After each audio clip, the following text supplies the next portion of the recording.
Hello, everybody, and welcome to Top 5 New Comics for November 20th of 2024. I'm, as always, Chris, and as always, got a cool slate of books to talk about. Almost Thanksgiving for you out there listening in the United States.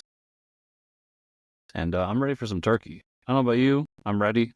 I'm ready to get down on some turkey. Let's do it. But let's do some comics first, starting with Batman and Robin Year 1, Number 2.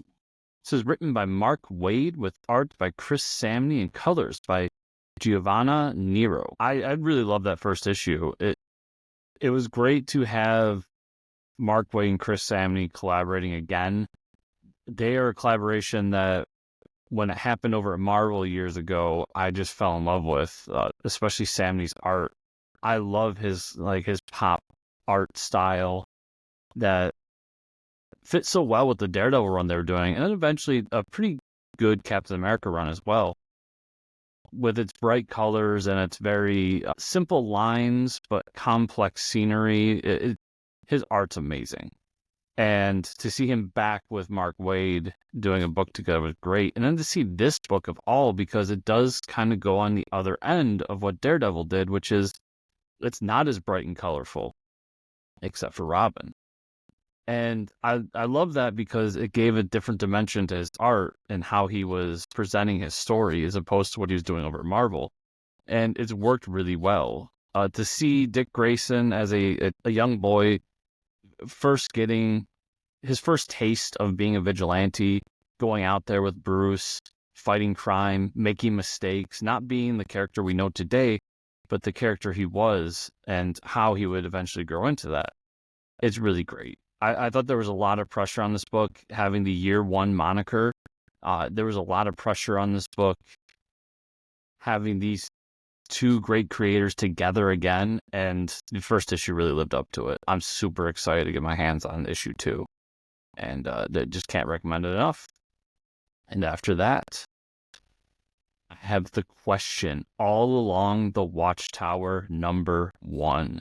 This is written by Alex Segura, art by Artist-Cian Tormey, colors by Romulo Fajardo Jr, and letters by Letterer-Willie Schubert. I should say this every week, but if I butcher a name, I apologize. I don't mean to. I'm just bad at names. But let's jump into the Question. First of all, I really love the original Question character from back in the day. Seeing him get the spotlight years ago and a bunch of different stuff at DC was great. I am not actually as familiar with Renee Montoya as the Question.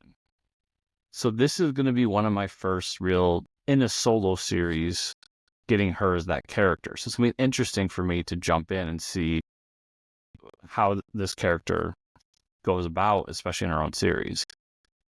Now, while I am grabbing this book because I love the Question and I just want to see their new interpretation, I love the story they're doing, that something's happened at the Watchtower and she has to investigate it. That I love that they're making a reference to Jimi Hendrix in the title.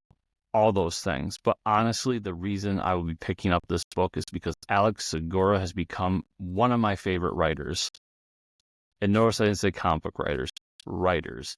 I love Segura's Dick Tracy book he put out, the stuff he's doing over at Marvel. I've seen some of his independent stuff. I'm really excited to get into that Lynx book he did, which brings me to the reason I say writers, because I read his book Secret Identity, and it is awesome.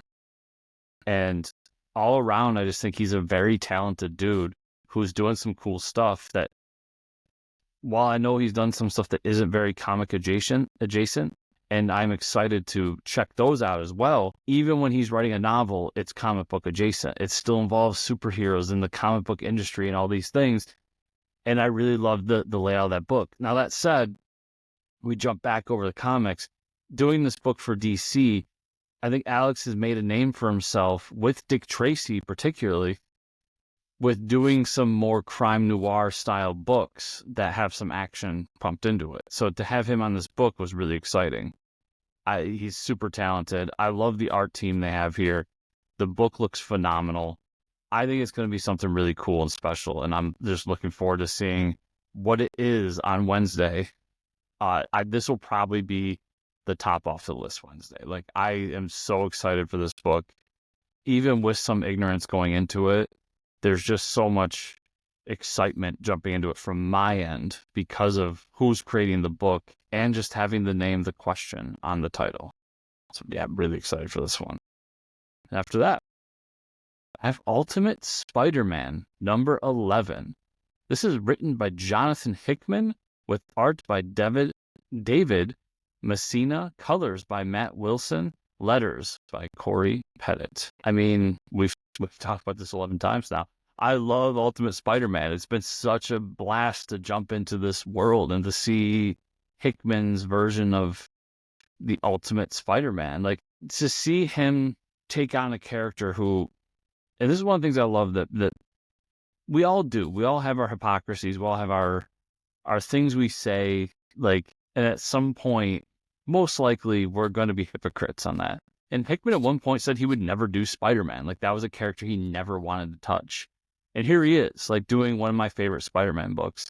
That being said, the differences between this and a mainline Spider-Man book or a 616 Spider-Man book or an MCU Spider-Man movie is huge. Like, what he's doing here is different. It's almost like creating a new character in ways. And what he really did was take that formula of Spider-Man and flip it on its head with a bunch of different factors. And one of the reasons that I enjoy it so much is that we are getting a Spider-Man that's around my age, mid to late 30s. A Spider-Man that's lived a life and grew up without superpowers and then realizes he was supposed to be this thing in this world and it was taken from him. So now how does he come to grips with being Spider-Man again? And there's something relatable for me in there, especially being a man who's had a career and has done things with his life, he's gotten married, had kids, all these things, just done things that people tend to do throughout their life that don't have superpowers. And now he's thrusted back into this and told, like, no, you're super important to this world as this version of yourself. And how do you live up to that? And then there's the obvious with, Aunt May's the one that's dead and Uncle Ben's the one that's alive and all the things going on in that B story. But with this issue in particular, we've been getting teases of different Spider-Man characters throughout it. Green Goblin's obviously a big part of this run. Kingpin is the big bad for the last 10 or so issues. And we've seen this version of Black Cat running around. And I was really interested in it because it was the original Black Cat. It was the father of the Black Cat that we know. So it was a male Black Cat running around. And I thought that was an interesting twist on everything to have him be the one that Spider-Man fights. But, of course, we're not going to do that. So we do have the daughter of Black Cat, and we're going to meet her in this issue. As you can see on the cover, she's right there with a little bit of a different look as well. And to get her in and involved with the events is going to be something that I'm interested to see how they twist it. I was kind of hoping they went with the father, but now that they've chosen this version, let's see how they do a twist on Black Cat. And also, how do they do a twist on Black Cat and Spider-Man's sexual tension and some of the history they had in the regular Marvel Universe? Does that come out? Does that create issues? Do we just not do that at all? These are all questions I have for the character moving forward. But that said, we're probably not going to get all that in one issue. We will at least get an introduction to the character and see who she is. So I've just been really enjoying these Ultimate books and super excited to jump into this one. After that, I had Star Wars, The Battle of Jakku, Republic Under Siege, #1. This is written by Alex Segura with art by Jethro Morales and Stefano Raphael. Colors by Alex Sinclair and Jim Campbell. So this is technically the 5th issue of a 12-issue series, but they broke up this Battle of Jakku series into 4 separate miniseries. It says on the cover #1, but then right underneath it also says 5/12. It's confusing, but you'll get it. The first 4 issues ended, and we were left off in a moment that was very important. And I've thought this has been a really great intro to the next phase of Marvel's Star Wars. Still trying to figure out where they're going and what their plans are moving forward. It seems like after this they're going to take a little break. And I don't know how or when they're going to reintroduce their line of Star Wars books. They're obviously doing Ewoks and a few other things. But this is going to lead into what the next phase of Marvel Star Wars books are. And I think it's been really great. The Battle of Jakku has been a question for a long time, ever since we got episode 7, back however long ago that was now. And some of us cried in theaters seeing that they could actually do a Star Wars movie again. And to get these questions answered is important for Star Wars fans. Like, these are the things. I grew up with people saying that we shouldn't have the answers to these questions because some mystery is good. And those people weren't obsessed like I was and reading the novels and jumping into the comics and doing all these things. I just love to dive into Star Wars lore. I don't know what it is about this universe, but it's always had its grips on me. And to have a great creative team like this, we talked about Alex Segura a little bit earlier in the video, just adds another level for me. I just have really enjoyed the series up till now. And I'm also really interested to see, because they split it up into chunks of 4, how much of a jumping on point is this? Is it really like you don't need the other 4 issues to be here? What does the other 4 issues add to what's in this 4, and so on and so forth? So I have a lot of questions. At the same time, just really excited because just love those first 4 issues. So Star Wars has been really great at Marvel. I highly recommend checking out some of the stuff they've done over the years. Most of their books have taken place between A New Hope and Return of the Jedi. They have done some prequel stuff. Now they're jumping into the post Return of the Jedi stuff. But probably not 80 to 90% of the stuff they've done is in that time frame. Also, the High Republic stuff is really good as well. But if those are the movies you love, they have plenty of books in that time frame for you to jump into, and we're going to end with Mark Spears' Monsters #2. This is written and drawn by Mark Spears with letters by Micah Myers. I tried this book on a whim. Like, I saw it in the drop when I got the email one week, and I was like, oh, monsters, let's see what this is. And it's essentially, although they can't really say this because of copyright issues, but it's essentially the Universal Monsters and this world created with them, and a time jump situation where we see Dracula back in the old times. We have something going on in the modern times. There's some sort of hunter that was back then and is now here. We see Dracula. We see the Mummy, and all of these great horror icons that we know and love from those. A lot of us got it from those Universal Monsters movies. And the way Mark has built this world and brought everything together has been super interesting. Like, I love the intrigue here. He has a lot of mystery going on while having these great, like, classic characters that we love, and how they're all meshing and what's going on in this world. It's just been a ton of fun. And then you add on, I joked after I read the issue that I just thought of the meme of Shaq, like, I wasn't familiar with your game, because I wasn't familiar with Mark Spears' game. Like, he's a guy I had seen his name around, but hadn't read any of his stuff or really seen what he was capable of. And fuck, I thought the art was phenomenal. Like, it was this really cool, almost photorealistic painted style that I don't want to compare it to Alex Ross too much, because Alex has more of a whimsical version of it, where he almost draws Greek gods in his books, where Mark is really trying to stay true to what people look like in his painted style.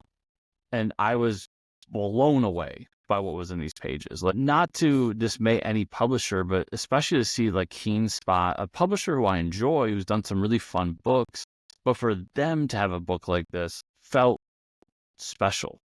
Like, this felt like a book that somebody like an Image or a Dark Horse, actually Dark Horse probably better feel, would put out, because of the quality of it and because of the themes in it. When I think of Keen Spot, like I know some people have been published there, they do some cool books, but I think of more humor books. And for them to have this really tilts my image of them on my head. And it's just interesting. Like, you have ideas of what companies are, and then when something happens that kind of flips that, you have to rethink your image of them. And that's what happened with this book. Like, I picked it up and I was like, was I just buying the books from Keen Spot that were more humor based and I wasn't looking into more of their stuff, or is this a twist on what they're doing? And the truth is, it's half and half. Like, they were known for that for a while, and now they're making an effort to do more independent, serious books, and that's really cool. I mean, to have another publisher out there putting out books like this is something that the industry will always need till the end of time. Like, if you're a publisher, whether it's a small print publisher or the top tier publisher out there, at the end of the day, the goal is 100% put out great books. And that's what Keen Spot's done. Like, they put out a great book. I thought the first issue was phenomenal. I'm really excited to get my hands on the second issue. And I hope you all take a shot on it as well, because it is a lesser known publisher, but it is a great book. So that is all I have for you this week. Everybody, if you want to support me, this channel, this brand, best ways to do it right here on YouTube. Hit like, subscribe, comment down below. Let me know, like, what books were on your top 5 this week. You know, the one you're most looking forward to, those kinds of things. Let me know in the comments down below. And if you want to just support me further, best ways to do it, I have the Substack at chriscomicscorner.substack.com. Also the podcast, Fortress Comic News, which you can find on podcatchers everywhere. Also at fortresscomicnews.com. Really great show. I have a great time making that show. And we always have like great guests on it as well. So if you're sick of hearing my voice, you get to have a great guest on there as well.